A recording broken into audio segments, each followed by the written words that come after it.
Assalamualaikum dan salam Malaysia Madani. Sebelum ke paparan negeri-negeri dan lintas langsung dari Sabah, Sarawak dan Melaka, kita ikuti rangkuman utama.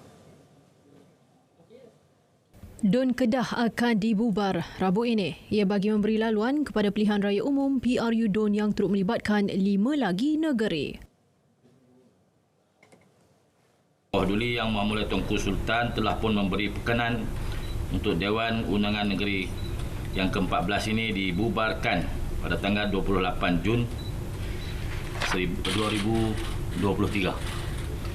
Sehubungan itu saya ingin memaklumkan bahawa bermula pada tarikh berkenaan, tadbiran kerajaan negeri akan dijalankan oleh kerajaan caretaker government yang mana segala fungsi kerajaan akan berlangsung sebagaimana biasa sehingga kerajaan negeri yang baru akan dibentuk selepas PRN akan datang.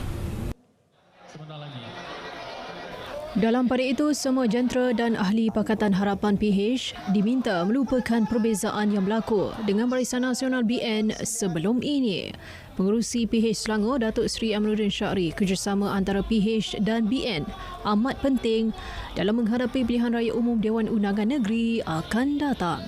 Ia dapat menyumbang dalam mencapai sasaran kemenangan majoriti 2/3 di Selangor. 210 jururawat kontrak bakal mengisi kekosongan di Hospital Sultan Haminah HSA dan Hospital Sultan Ismail HSI Johor Bahru bulan depan. Ia bagi menangani isu kekurangan kaki tangan di kedua-dua hospital tersebut yang berlarutan sejak beberapa tahun ini. Dengan keadaan ataupun situasi hari ini, kalau kita dapat penambahan 210 tambah lagi 33 berarti 243. Ia sangat membantu kepada kedua-dua hospital yang cukup sibuk ini dapat meringankan bebanan kepada pengamal kesihatan ataupun perubatan. Beliau ditemui pemberita selepas penyerahan barangan bukan perubatan di HSA Johor Bahru. Secara keseluruhan, kedua-dua hospital kekurangan 2,800 kaki tangan untuk pelbagai jawatan. 5.2 bilion ringgit subsidi elektrik yang diumum kerajaan baru-baru ini akan banyak membantu majoriti pengguna domestik dan pengguna bukan domestik. Ini terutama dalam menampung kos produk dan perkhidmatan lebih tinggi. Seterusnya, memulihkan dan meningkatkan kemapanan perniagaan. Tanpa subsidi itu, Presiden Persekutuan Majikan Malaysia MEF, Datuk Dr. Syed Hussein Syed Husman berkata, PMKS akan dibebani peningkatan tarif elektrik. Ini termasuk restoran, kedai runcit, bengkel kecil, petani dan penternak. Jualan khas Aidiladha Madani anjuran Fama dapat sambutan menggalakkan kerana harga yang ditawar lebih murah berbanding pasaran. Pengguna mahu penganjuran program seumpamanya diteruskan pada masa hadapan, mengambil kira manfaatnya dalam meringankan beban mereka. So memang dia lagi murah daripada harga yang kita boleh dapat dekat supermarket semua. So memang membantulah untuk golongan macam B40 dan ke bawah ni. Jualan ni kira baguslah untuk rakyat, untuk meringankan beban lah. Untuk dari harga yang asal tu kita boleh dapat beli RM10 saja. Satu inisiatif yang sangat bagus, of course, sebabnya sekarang ni orang pun banyak yang bercakap mengenai kos sara hidup yang semakin tinggi.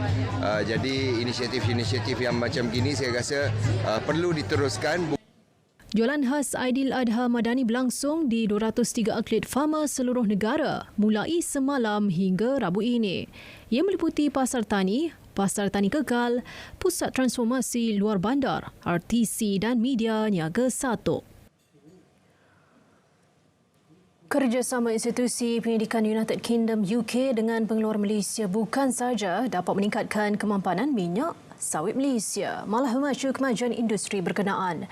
Keyakinan disuarakan Majlis Minyak Sawit Malaysia MPOC susulan kesediaan UK untuk sertai perjanjian komprehensif dan progresif untuk perkongsian Trans-Pasifik CPTPP.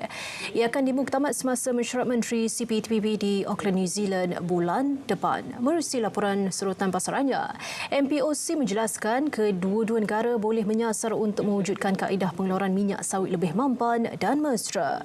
Ia dapat dilakukan menerusi perkongsian pengetahuan, kemajuan dan teknologi. Ini pula susulan pengisytiharan operasi perangi pengganas di Moskow dan wilayahnya semalam. 755 rakyat Malaysia yang berada di Rusia, Armenia dan Belarus dinasihat terus berwaspada dan hadkan pergerakan di luar rumah. Kedutaan Malaysia di Rusia terus meminta rakyat Malaysia di negara-negara terlibat segera mendaftar atau mengemaskini maklumat dengan pihak kedutaan. Ini bagi membolehkan penyaluran maklumat dapat dibuat secepat mungkin. Rakyat Malaysia yang merancang ke Rusia diminta tangguh perjalanan hingga keadaan bertambah baik. Kita tawarkan kredit e-tunai belia rahmah khusus kepada 2 juta orang belia di antara 18 hingga 20 tahun dengan peruntukan 400 juta ringgit.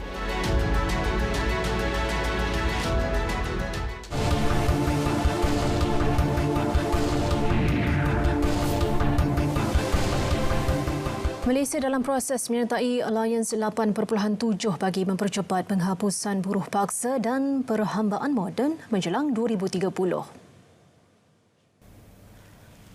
Menteri Sumber Manusia V. Siva Kumar menyatakan platform kerjasama global yang menyokong matlamat pembangunan mampan SDG 8.7 itu juga bermatlamat menghapus buruh kanak-kanak menjelang 2025.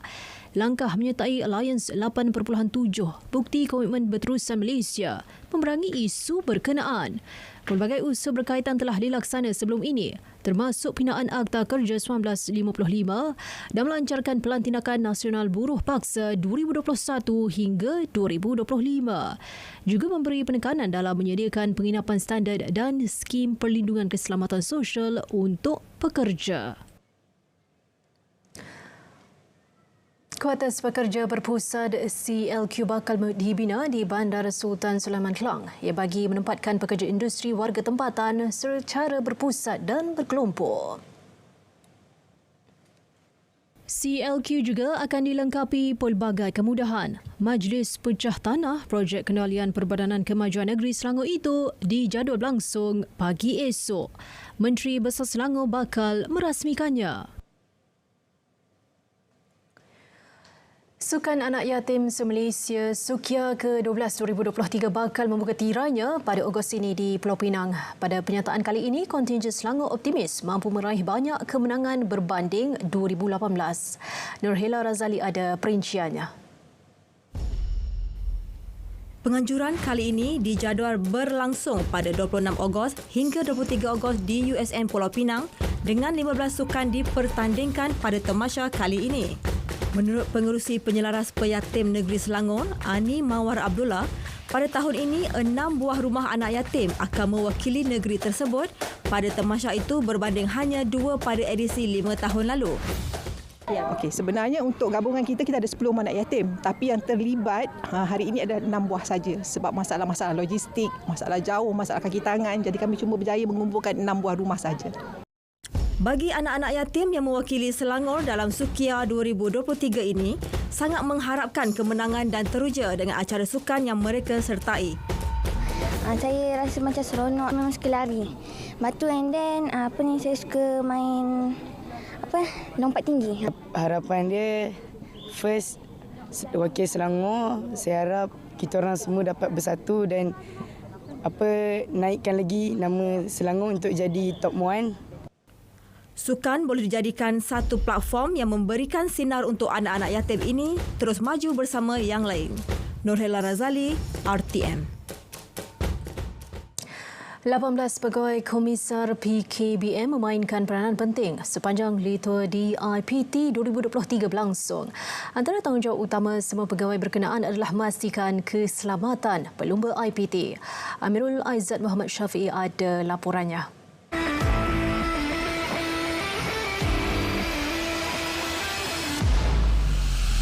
Peranan pegawai komisar penting kerana mereka juga akan menetapkan garis panduan dan etika perlembagaan dalam sesuatu perlumbaan.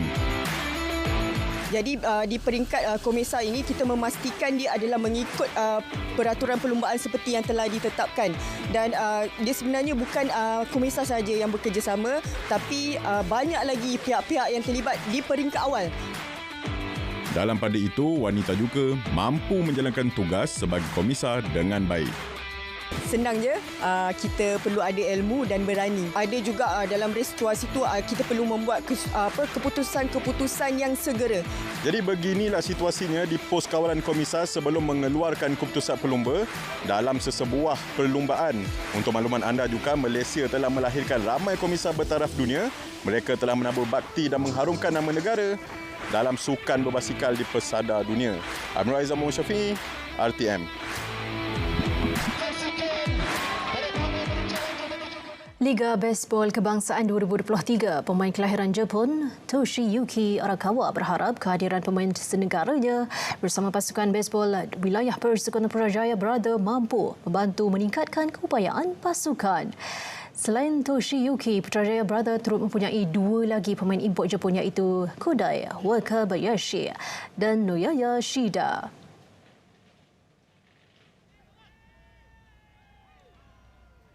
Of course, Japanese baseball is better than here, but I was so surprised about the Malaysian guys loves baseball so much. Yeah, this feeling is so good for me. Yeah, that's why I want improve Malaysians baseball. Toshiyuki muncul pemain paling bernilai ketika Putrajaya menewaskan Johor Tigers 27 berbalas 13. Kemenangan berkenaan melayakkan Putrajaya beraksi dalam saingan Super Round. Terus setia bersama kami seketika nanti laporan cuaca semasa serta lintas langsung dari Sabah, Sarawak dan Melaka dalam wilayah selatan. Walaupun baru berusia 3 tahun, saluran berita RTM konsisten dalam menyiarkan berita yang sahih, maklumat yang tepat dan segera kepada rakyat. Saya selalu menonton saluran berita RTM di MyTV 123 atau nak lebih mudah dan cepat, boleh saja tonton di RTM Klik. Saya ambil kesempatan ini untuk mengucapkan selamat ulang tahun ketiga berita RTM. RTM, teman setia anda.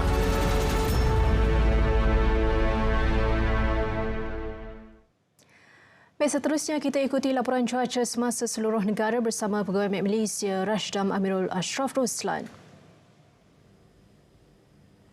Assalamualaikum dan salam Malaysia Madani. Kita mulakan informasi cuaca pada petang ini dengan melihat kepada imej satelit terkini. Dapat diperhatikan ketika ini terdapat pembentukan kelompok awan hujan di hampir ke semua kawasan di semenanjung Malaysia, termasuklah di Sabah dan juga Sarawak. Keadaan ini boleh membawa kepada kelembapan yang tinggi dan hujan yang berpanjangan di kawasan-kawasan berkenaan.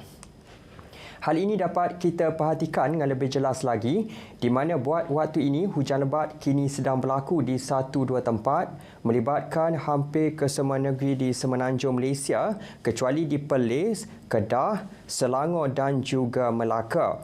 Keadaan hujan yang sedang berlaku ketika ini terutamanya di bahagian pantai timur semenanjung dijangka boleh berlanjutan sehingga ke malam nanti.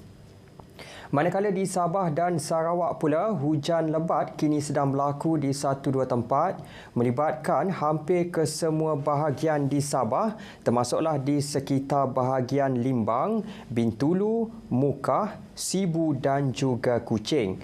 Keadaan hujan yang sedang berlaku ketika ini dijangka akan beransur pulih menjelang awal malam nanti. Baiklah, sekian sahaja informasi cuaca pada petang ini. Dapatkan maklumat cuaca terkini dan sahih melalui aplikasi My Cuaca atau boleh ke laman sesawang kami di www.met.gov.my. Sebelum berpisah, kita ikuti tinjauan cuaca bagi bandar-bandar utama di Malaysia. Sekian, Assalamualaikum dan salam Malaysia Madani.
Antara fokus dari Sabah KKM Padang Sirius selain peningkatan penggunaan rokok elektronik, Nisya Dolus ada perinciannya.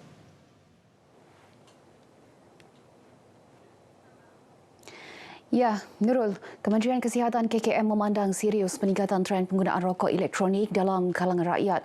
Berdasarkan tinjauan kesihatan remaja, golongan muda berusia 13 hingga 17 tahun menunjukkan peningkatan penggunaan rokok elektronik daripada 211,084 orang pada 2017 kepada 301,109 pada 2022. Justru Menteri Kesihatan Dr. Zaliha Mustafa mahu semua pihak termasuk Badan Bukan Kerajaan NGO bekerjasama memainkan peranan bagi mengekang sekaligus menolak tabiat merokok. Ia selaras usaha menjadikan prevalen tabiat merokok kurang daripada 5%, seterusnya menjadikan negara bebas asap rokok menjelang 2024. Beliau berucap merasmikan sambutan Hari Tanpa Tembakau Sedunia peringkat kebangsaan di Kota Kinabalu. Teksnya disampaikan Timbalan Menteri Kesihatan Lukanisman Awang Sauni. Sementara itu, Pengarah Kesihatan Negeri Sabah Dr. Asid Sana berkata pihaknya turut mengadakan kempen Speak Out Express Your Right, Protect Your Lung agar masyarakat berani menyuarakan hak mereka terhadap golongan perokok demi menikmati persekitaran bebas daripada asap rokok. Sambutan Hari Tanpa Tembakau Sedunia diadakan bagi mengetengahkan isu-isu utama berkaitan tabiat merokok dan advokasi untuk penggubalan polisi berkesan ke arah mengurangkan pengambilan produk tembakau.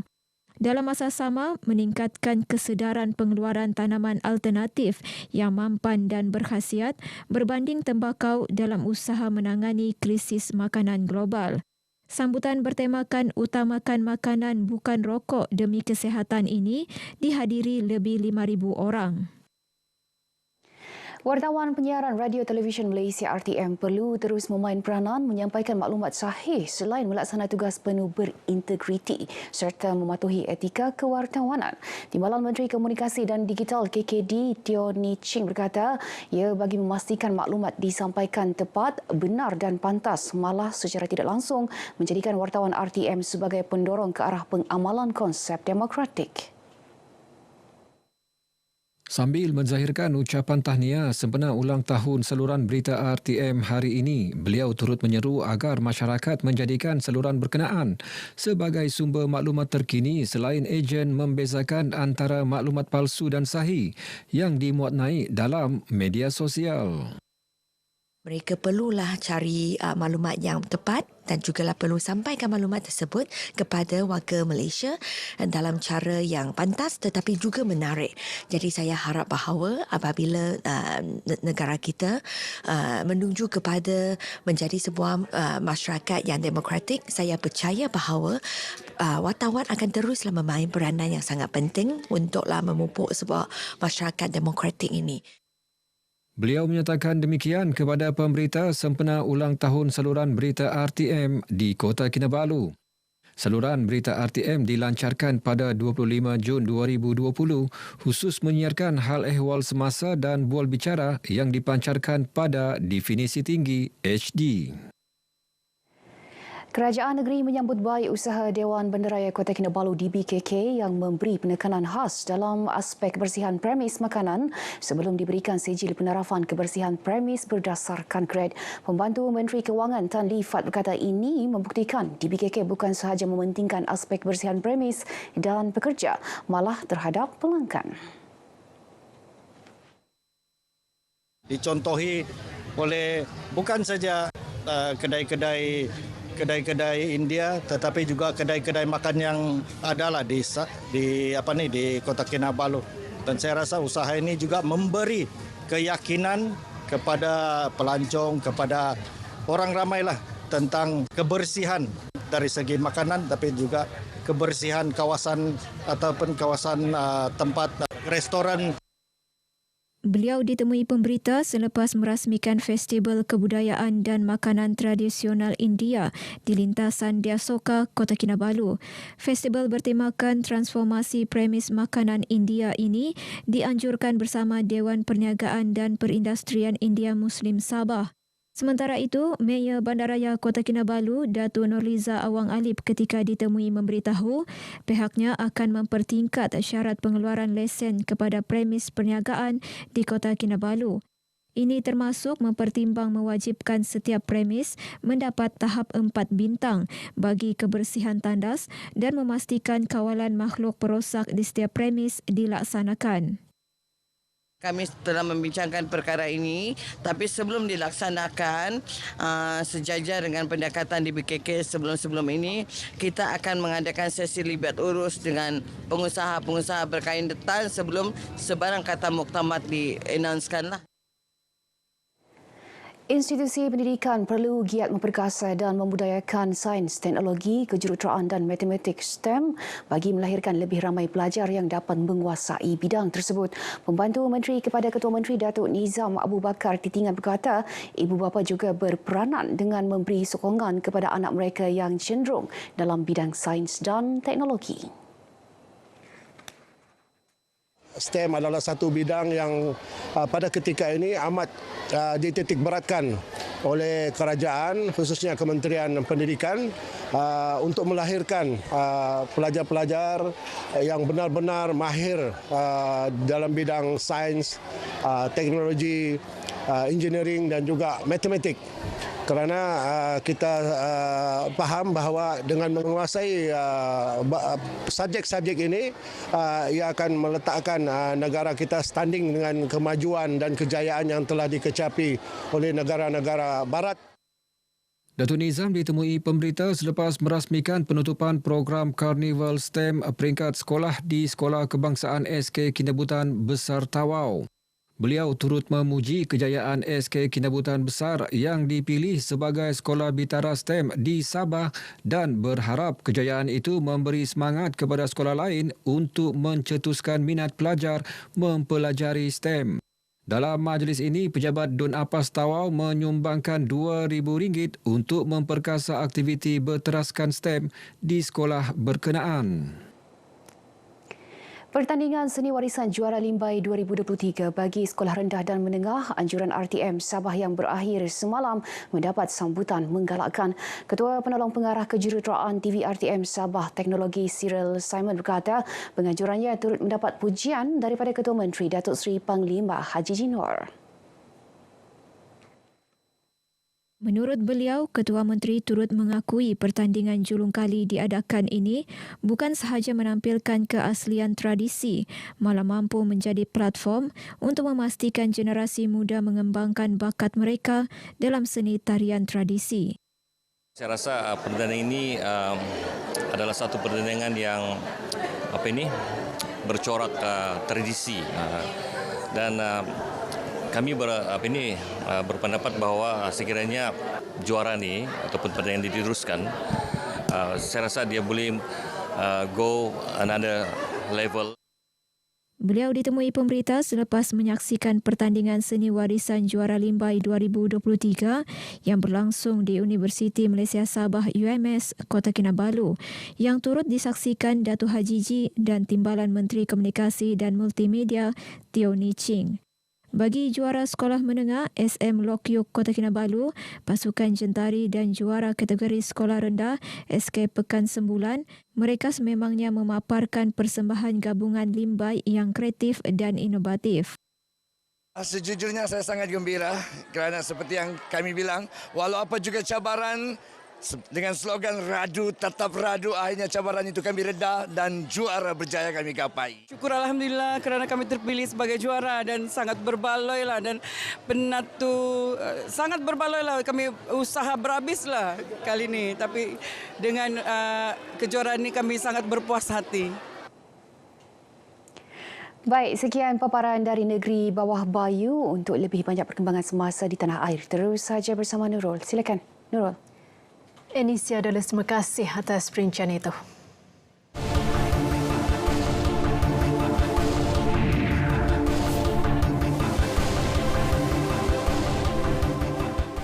Pemimpin muda harus memiliki visi jelas untuk memacu pembangunan negara. Fokus dari Sarawak itu akan diperincikan Vanessa Mering. Vanessa, silakan. Ya, terima kasih Nurul. Perjuangan pemimpin-pemimpin muda hari ini perlu berpijak pada bumi yang nyata.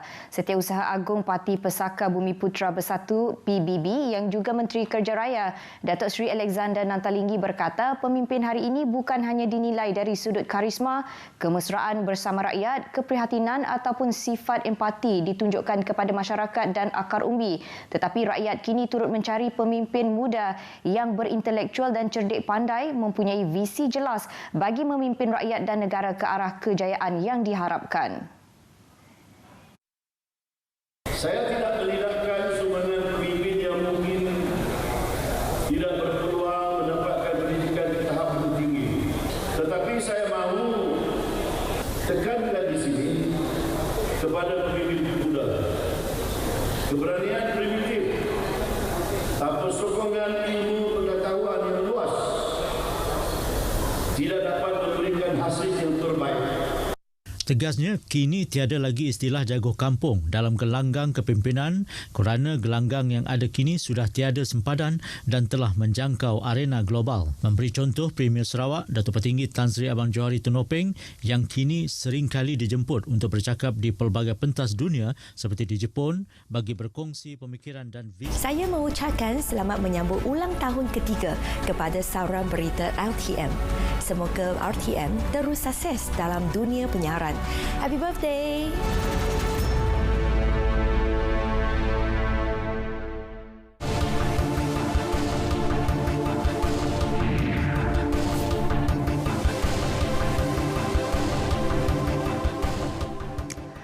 Baik saudara, maaf atas gangguan visual sebentar tadi.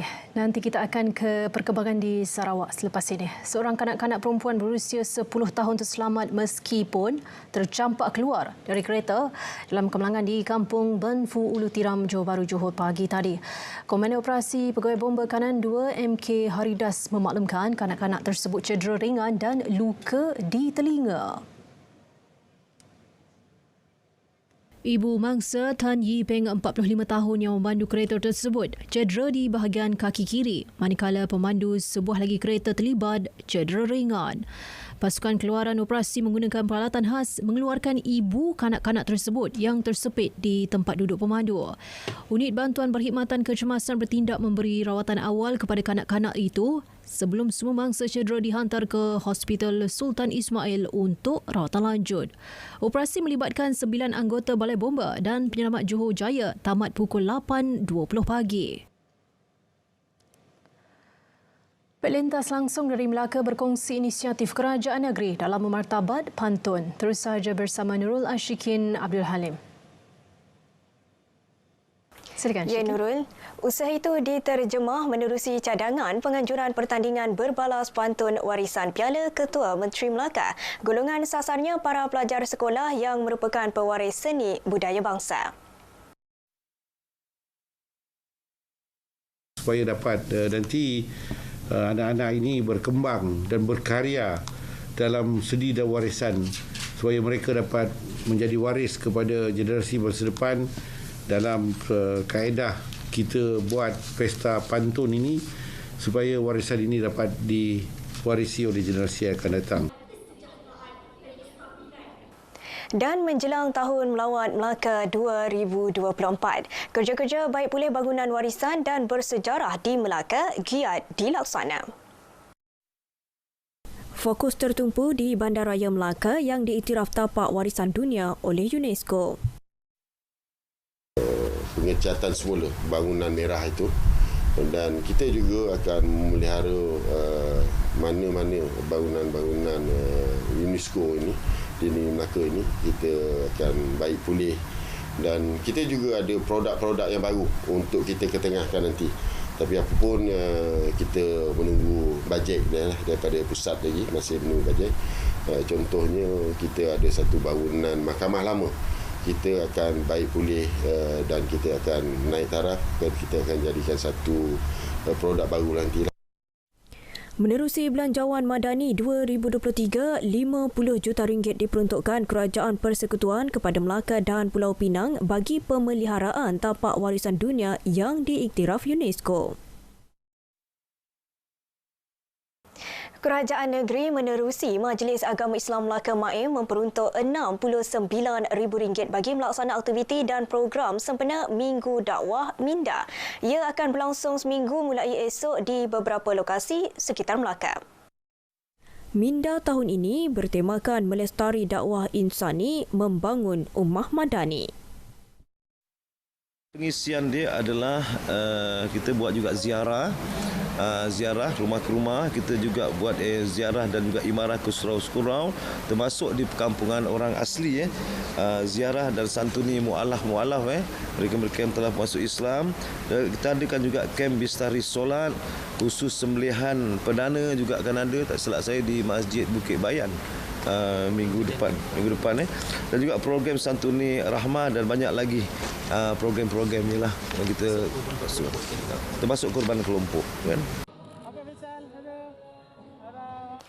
Sekian paparan dari Melaka. Selamat ulang tahun saluran berita RTM yang ketiga. Nurul. Terima kasih Syikin atas perkembangan itu. Hubungan baik PBT antara negeri mampu memperluas perkongsian inovasi selain tambah baik sistem untuk manfaat masyarakat.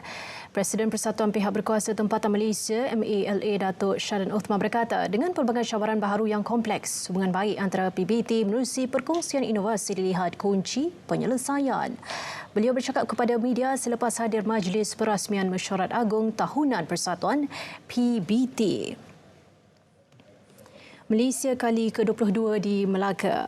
Datuk Syaran dilantik sebagai Presiden Mala menggantikan Datuk Bandar Majlis Bandaraya Pulau Pinang, Datuk P. Rajendran Anthony bagi tempoh 2023 hingga 2025. Sasaran lain selepas pelantikannya ialah memperkasa kebajikan PBT yang berdaftar di bawah Mala. Setakat ini 102 daripada 155 PBT di Malaysia berdaftar di bawah Mala. Berkonvoi sambil mempelajari keunikan adat berpatih. Itu matlamat program Konvoi Madani, Jejak Raja melawar anjuran Persatuan Kebajikan Zuriat Keturunan.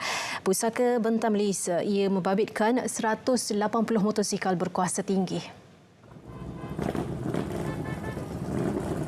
Tujuan saya membuat Jejak Raja Melewar ni dan Jejak 4 luar undang konvoi untuk memberi pendedahan dan pengetahuan pada bikers sebab kita bukan ada bikers daripada Malaysia saja, kita ada daripada Singapura, daripada Sam Bikers, daripada Singapore Bikers dan juga pada Indonesia yang turut serta, dan dia akan mengetahui tentang adat dan resam Negeri Sembilan ini, iaitu tentang adat berpatih. Saya melihat event ini sangat positif ya.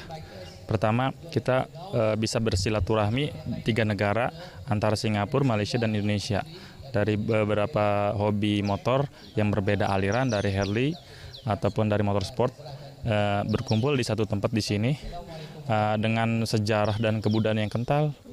Kemudian kita bisa mempelajari atau melihat masa lalu dengan masa sekarang. Alhamdulillah kita dapat ini juga, jadi kita dapat tahu apa history di Negeri Sembilan.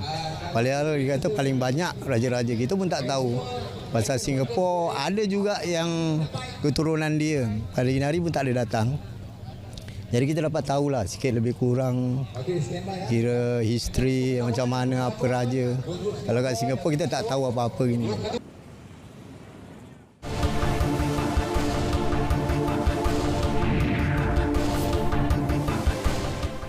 Baik saudara, kita berlintas langsung sekali lagi ke Sarawak bersama Vanessa Maring.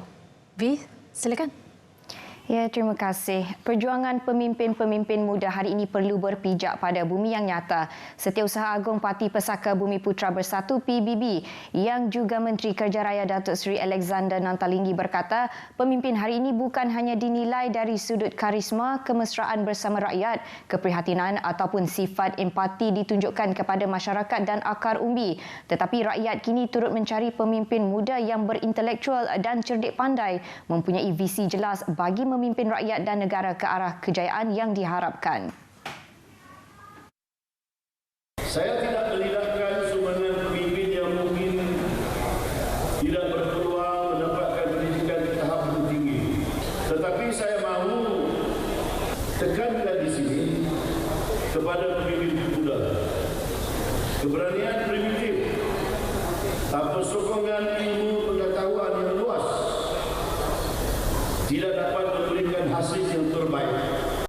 Tegasnya, kini tiada lagi istilah jago kampung dalam gelanggang kepimpinan kerana gelanggang yang ada kini sudah tiada sempadan dan telah menjangkau arena global. Memberi contoh Premier Sarawak, Datuk Petinggi Tan Sri Abang Johari Tunopeng yang kini sering kali dijemput untuk bercakap di pelbagai pentas dunia seperti di Jepun bagi berkongsi pemikiran dan visi beliau dalam memacu negeri ini. Beliau berucap demikian pada Majlis Gawai Raya Pemuda PBB yang diadakan di Sibu malam tadi. Datuk Seri Alexander yang juga ahli Parlimen Kapit memberitahu barisan pemimpin muda berintellektual ini amat diperlukan bukan sahaja bagi membantu membangun infrastruktur fizikal. Malahan katanya kebijaksanaan dan ilmu memainkan peranan yang penting dalam berhadapan dengan pelbagai perubahan suhu politik negara. Turut hadir pada majlis itu adalah Timbalan Menteri Pendidikan dan Inovasi Datuk Dr. Anwar Rapai. Syarikat penerbangan sendiri yang bakal dimiliki Sarawak bakal menyediakan perkhidmatan penerbangan udara bukan sahaja dalam Malaysia malah ke negara-negara tetangga terdekat. Menteri Pelancongan, Industri Kreatif dan Seni Persembahan Datuk Seri Abdul Karim Rahman Hamzah berkata, laluan penerbangan ke negara jiran yang dicadangkan ialah ke Singapura, Brunei Darussalam dan Indonesia. The airline will start regionally first. Yeah, regionally. As it grows, it will go much bigger. And I do hope that one day it will go very far. It will go to Europe, it will go to Australia, Japan, Korea. Cadangan syarikat penerbangan butik Sarawak telah dikemukakan kepada Kerajaan Persekutuan dan Perdana Menteri secara prinsipnya telah bersetuju dengan cadangan tersebut yang bertujuan untuk meluaskan lagi ekonomi negeri dalam sektor perdagangan dan pelancongan. Datuk Seri Abdul Karim bercakap dalam sidang media bersempena Festival Muzik Hujan Hutan Sedunia RWMF edisi ke-26 di Kampung Budaya Sarawak, Kuching semalam. Dalam pada itu, beliau berkata Sarawak akan terus menjalin kerjasama dengan negara Indonesia, Vietnam dan Thailand untuk menyediakan penerbangan terus dari negara tersebut ke Sarawak. Menyentuh mengenai RWMF, beliau menyifatkan edisi festival kali ini sebagai sangat berjaya sambil menjelaskan untuk hari kedua festival, jualan tiket terpaksa dihentikan kerana telah memenuhi kapasiti ruangan di venue festival. Terdahulu, beliau melakukan tinjauan mesra di tapak pesta dan mendapati aura festival tahun ini juga sangat meriah. Projek jalan raya menghubungkan Miri Marudi dengan Taman Negara Mulu seterusnya ke Limbang dan Lawas akan dilaksana secara berperingkat bermula tahun hadapan. Projek berimpak tinggi itu bernilai 1.3 bilion ringgit. Timbalan Menteri Kesihatan Awam, Datuk Dr. Penguang Manggil berkata, projek tersebut diyakini akan membawa perubahan pada lanskap pembangunan Marudi. Ini terutama sekali usaha mengangkat status daerah Marudi menjadi sebuah bahagian suatu hari nanti. This is all been approved. Cuma menunggu pelaksanaannya. Dan ia hanya akan bermula pada tahun depan secara berperingkat-peringkat. It is about 1.3 billion. And that is very big. Mengulas lanjut, beliau memberitahu pembinaan Jalan Miri ke Marudi merupakan penjajaran baharu bertaraf R5 sejauh 45 km berbanding jalan sedia ada sejauh 65 km. Manakala jalan dari Marudi ke Long Line, Long Panai, Long Terawan dan Kuala Melinau yang bertaraf R3 akan menghubungkan jalan ke Limbang dan Lawas yang dikenali sebagai Lebuh Raya Trans Borneo. It's not too far. It's very near. Jadi saya memohonlah kepada semua pihak untuk bekerjasama dan memberi sokongan kepada saya dalam melaksanakan pelbagai projek bukan saja di Marudi, Pekan Marudi dan juga di Lapok. Seperti mana kita telah dimaklumkan bahawa satu jalan yang bertaraf R1 akan dibina daripada Simpang Lapok ke Long Tisam. Mengenai status pembinaan jambatan Marudi, projek itu ketika ini menunjukkan perkembangan positif dengan 28.6% mendahului jadual. Ia dijangka siap pada September 2025. Datuk Dr. Penguang ditemui pemberita pada rumah terbuka Gawai Dayak di Rumah Justin Manai, Sungai Entulang Bakong di Miri. Seorang pesara kerajaan mengalami kerugian RM355,200 gara-gara ingin mendapatkan tender memotong rumput dan lanskap daripada kerajaan. Pesuruhjaya Polis Sarawak Datuk Muhammad Azman Ahmad Sapri berkata, mangsa 62 tahun mengenali seorang individu menerusi laman media sosial Facebook pada 15 Mac lalu.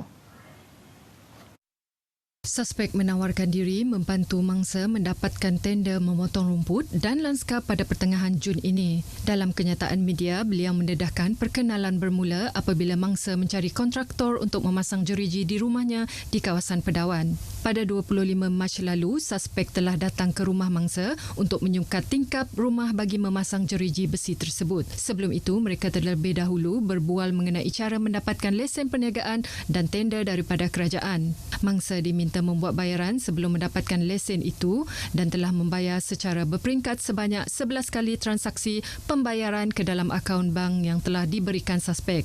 Mangsa mula sedar dirinya ditipu setelah sehingga ke hari ini masih belum mendapat sebarang tender seperti yang dijanjikan oleh suspek. Laporan polis telah dibuat oleh mangsa dan siasatan lanjut masih dijalankan. Adun-adun gabungan Parti Sarawak GPS yang ada di Sibu akan menjalinkan kerjasama kukuh untuk memastikan belia di Sibu tidak ketinggalan berbanding belia dari kawasan lain di Sarawak. Menurut Timbalan Menteri Pendidikan dan Inovasi Datuk Dr. Anwar Rapai, pihaknya berusaha untuk menyediakan pelbagai fasiliti dan kemudahan untuk para belia di Sibu. Menurut beliau, sebuah skate plaza dibuka di Sibu 2 tahun lepas merupakan skate plaza terpanjang di Malaysia ketika ini. Sementara itu, tambah beliau lagi, baru-baru ini sebuah padang bola sepak menggunakan rumput sintetik telah dibuka kepada orang ramai. Beliau berkata demikian ketika berucap di program Jelajah Belia Sarawak yang diadakan di Sibu. Dalam ucapannya, beliau juga berharap para belia menggunakan platform town hall bersama pemimpin seperti itu untuk bertanyakan isu-isu berkaitan belia baik dari segi pendidikan, perumahan, peluang perniagaan atau pekerjaan. I think this is the best platform for you to voice what you want from the government. Gunakan platform secara intelek seperti ini, secara formal seperti ini, bukan secara tidak berteman. Please come up with ideas. What should we do for the belia?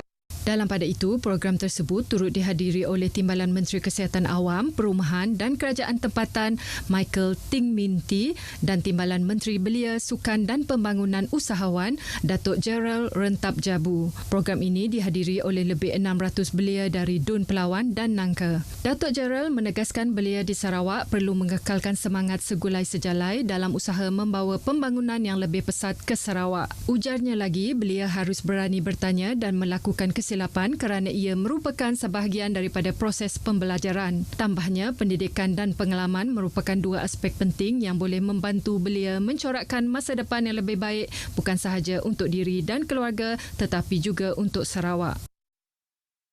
Perkongsian itu tadi mengakhiri berita dari Sarawak. Salam Malaysia Madani. Kita kembali bersama Nurul di Angkasa Puri. Silakan.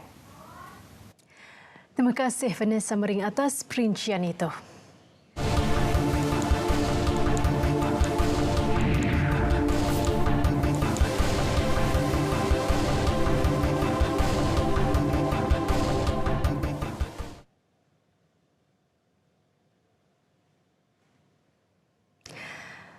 Bertemu kembali, saudara.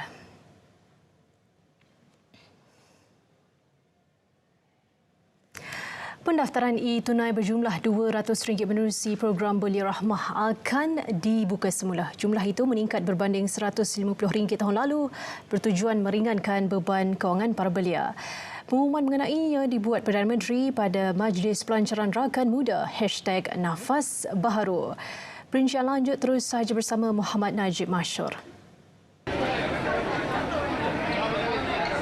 Ya, Nurul, suka untuk saya berkongsi kepada anda mengenai dengan belia yang berusia 18 hingga 20 tahun serta pelajar dan juga mahasiswa di institusi pengajian tinggi IPT boleh mula mendaftar untuk menerima kredit sebanyak RM200 menerusi program e-Belia Rahmah bermula esok 26 Jun 2023 seawal pukul 8 pagi dan ini saudara merupakan peningkatan ketimbang RM150 pada tahun lalu dengan jumlah peruntukan sehingga RM400 juta disediakan diberhentikan dan akan memanfaatkan kira-kira 2 juta belia yang layak, dan ini merupakan antara untuk memupuk budaya bayaran tanpa tunai di samping meringankan sedikit beban keuangan anak-anak muda. Dan ini merupakan pengumuman yang telah pun dibuat oleh Yang Amat Berhormat Perdana Menteri Malaysia Datuk Seri Anwar Ibrahim seketika sahaja tadi menerusi program Rakan Muda yang diberikan nafas baharu, menerusi ucapan perasmiannya seketika sahaja tadi langsung dari Dewan Kansellor Tun Abdul Razak Universiti Kebangsaan Malaysia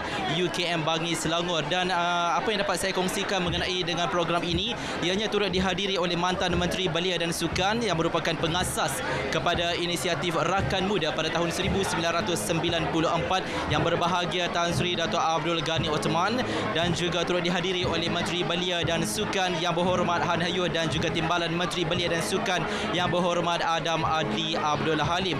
Dan saudara, juga untuk saya gambarkan perkembangan semasa yang mana inisiatif Rakan Muda ini diperkasakan semula oleh kementerian berkenaan dengan objektif utamanya adalah untuk menjadi platform pengisian masa berkualiti khususnya golongan belia di negara dan juga penyatuan kepada perpaduan di seluruh negara. KBS juga saudara memastikan Rakan Muda yang dibangunkan akan terus berkembang secara organik di setiap daerah dan juga seluruh negeri di dalam Malaysia, yang mana fasa pertama adalah bertujuan antaranya adalah bagi menggalakkan gaya hidup baru. Fasa seterusnya akan melibatkan penambahan dan juga perkembangan. 10 teras utama diperkenalkan menerusinya adalah Rakan Aktif, Rakan Bumi, Rakan Demokrasi, Rakan Digital, Rakan Ekspresi, Rakan Litar, Rakan Muzik, Rakan Mahir, Rakan Niaga dan juga Rakan Prihatin menerusi 3 fokus utama. Dapat saya gambarkan seketika antaranya adalah memperkukuhkan jenama Rakan Muda menerusi 10 teras gaya hidup yang diberikan nafas baharu, dan kedua menyerlahkan potensi generasi belia menerusi penterjemahan minat dan kecenderungan positif, dan yang terakhirnya adalah mengenai dengan membudayakan pendekatan sinergi dengan pelbagai rakan strategik dan kumpulan pelaksana. Saudara, itu yang dapat saya kongsikan perkembangan semasa mengenai dengan pelaksanaan Rakan Muda Nafas Baharu seketika sahaja tadi. Jadi Nurul, itu saja yang dapat saya kongsikan langsung kepada anda. Kembali kepada Nurul di studio, silakan. Najib, terima kasih atas perincian itu. 10% nelayan di negara ini disasar bakal terlibat dengan perniagaan hiliran dalam tempoh setahun. Menurut Pengerusi Lembaga Kemajuan Ikan Malaysia LKIM, Muhammad Faiz Fazil, usaha berterusan dilakukan bagi meningkatkan penglibatan nelayan kerana jumlahnya ketika ini rendah. Kita ada bahagian yang menguruskan perkara ini, iaitu bahagian IAD dan siasat study untuk melihat peluang-peluang ini. Kita ada sediakan khusus untuk mereka bercimpung dalam perniagaan, dan semua itu kita jadi pemudah cara bagi mereka terlibat dalam bidang ini dan bagaimana mereka nak memasarkan produk mereka. Ini semua itu kita bantu.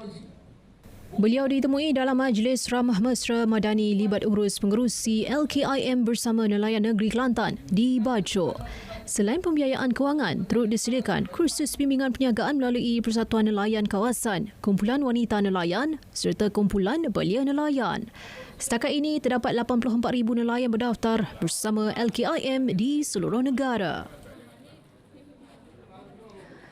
Sokongan penuh komuniti setempat bantu jayakan program Jom Masuk Kampung. Anjuran Jabatan Kemajuan Masyarakat kemas di lokasi keempat siri jelajah tersebut, Kampung Tok Ku Pulau Manis di Serada Kuala Terengganu. Walaupun dengan peruntukan terhad, namun ia berjalan lancar. Dan saya tengok ini diorganisasi sendiri oleh kepimpinan kampung, itu yang sangat seronok saya pada hari ini. Dan Alhamdulillah pada saya program sebegini kita akan teruskan lagi di peringkat kemas sendiri. Dan apa yang kita pentingkan, kita nak perkasakan dari sudut kepimpinan kampung, penyaduan kampung dan juga penlibatan aktif para usahawan, para belia di kampung ni. Lebih menarik, penganjur mengambil inisiatif menyedia 70 cabutan bertuah termasuk 2 ekor kambing. Karnival 3 hari ini turut menghimpunkan 60 gerai jualan peniaga kecil. Secara keseluruhan, Kemas memperuntukkan RM700,000 untuk penganjuran Karnival Jom Masuk Kampung di 14 negeri sebagai landasan mengeratkan hubungan agensi dan jabatan kerajaan dengan komuniti setempat. Perkembangan sukan menjelang aksi separuh akhir Piala FA malam ini. Nemjara 2022 Terengganu FC, TFC wajar memanfaatkan kelebihan beraksi di laman sendiri menentang KLC TFC di Stadium Sultan Mizan Zainal Abidin. Pengendali TFC Tommy Strenbrenner akui separuh akhir malam ini bakal berlangsung sengit kerana masing-masing mahu memburu slot ke saingan akhir kejohanan. It will be very tough game, and they have the quality. We saw Paolo Joseki, Preceche, Romel, Morales, many good players, but I believe in my team.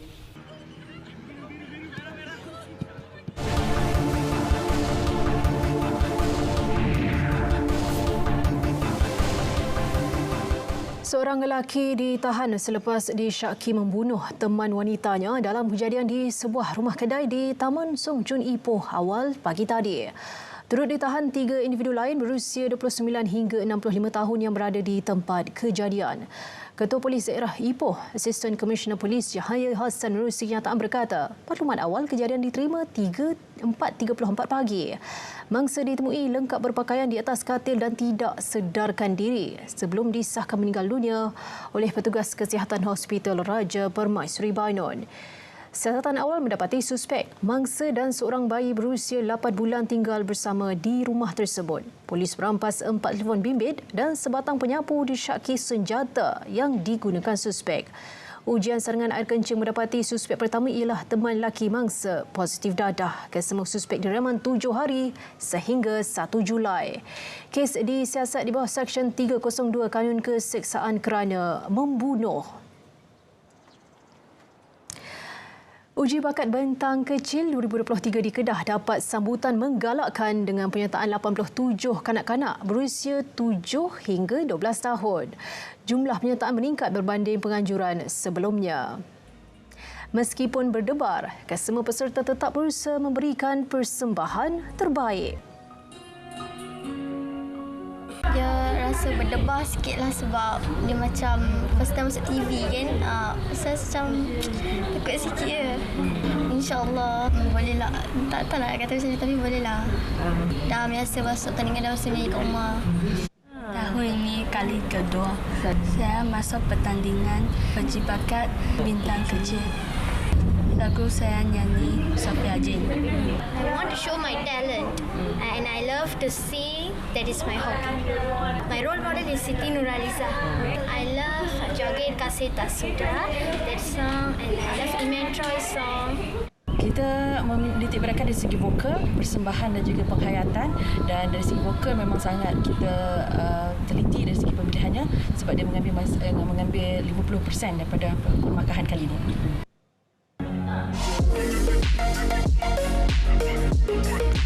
Saksikan saya Bella Doana dalam H-Click pada 24 dan 25 Jun ini di TV1 dan saluran berita RTM. 25 Jun 2020, tarikh penting bagi Radio Televisyen Malaysia RTM melangkah ke sistem penyiaran yang lebih moden dan bersifat digital dengan pelancaran apabila saluran berita RTM. Sempena ulang tahun ketiga saluran berita RTM, ikuti laporan wartawan Mohan Chinasami.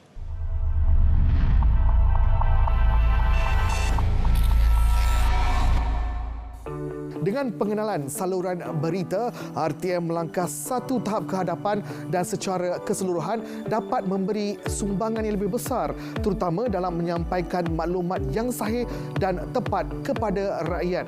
Sebagai bukti, ini reaksi pelbagai kaum yang setia menonton saluran berita RTM. Mari kita sama-sama saksikan.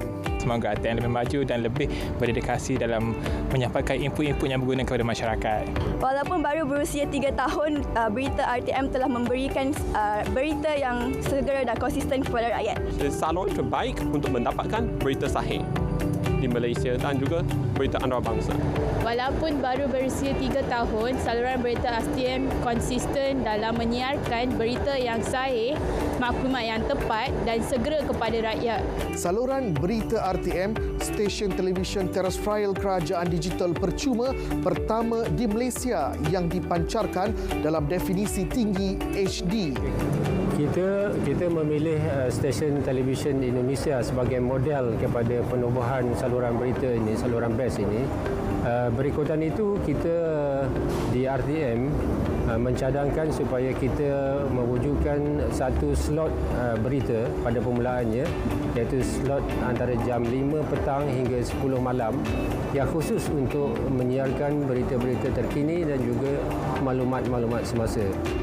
Kini, saluran berita RTM memberi fokus kepada berita dan rancangan berkaitan berita yang bersiaran 24 jam sehari, meliputi 8 bahasa iaitu Melayu, Inggeris, Mandarin, Tamil, Bajau, Dusun, Kadazan dan Iban yang boleh ditonton melalui My Freeview 123 dalam bentuk HD.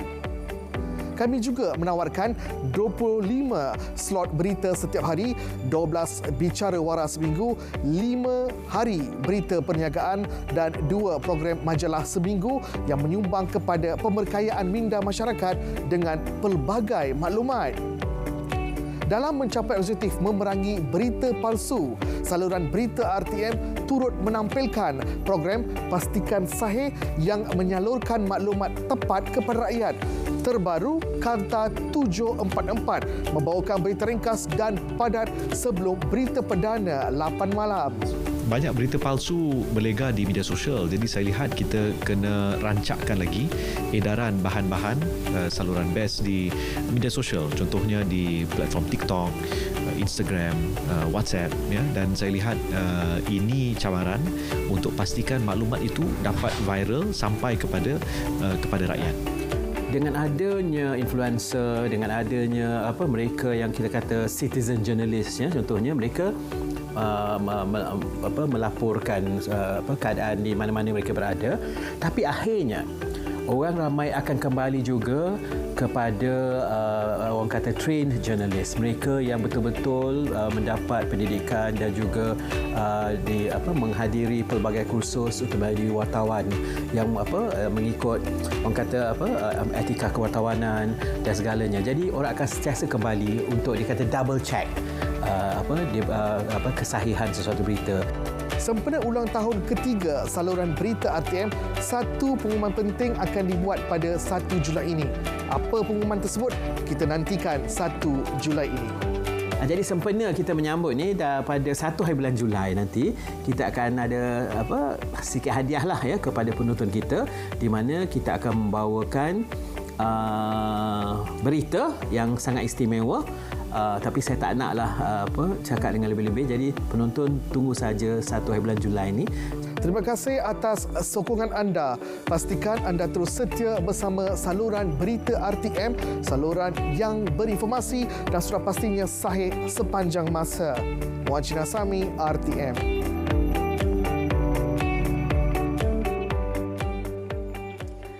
Saudara, berita wilayah berakhir di sini. Selamat ulang tahun ketiga saluran berita RTM. Terus setia bersama berita RTM untuk perkembangan sahih sepanjang masa.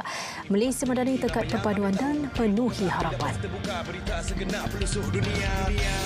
Kami di sini terus berdiri, memberi hikmat terbaik. Tiada ragu, tiada gusar, berita kami yang sahih di RTM. Where you at? Yang terkini pasti yang terbaik. RTM where you at? Nombor 1 where you at? RTM where you at? Rentas revolusi, mencipta legasi, berkorban jiwa dan raga.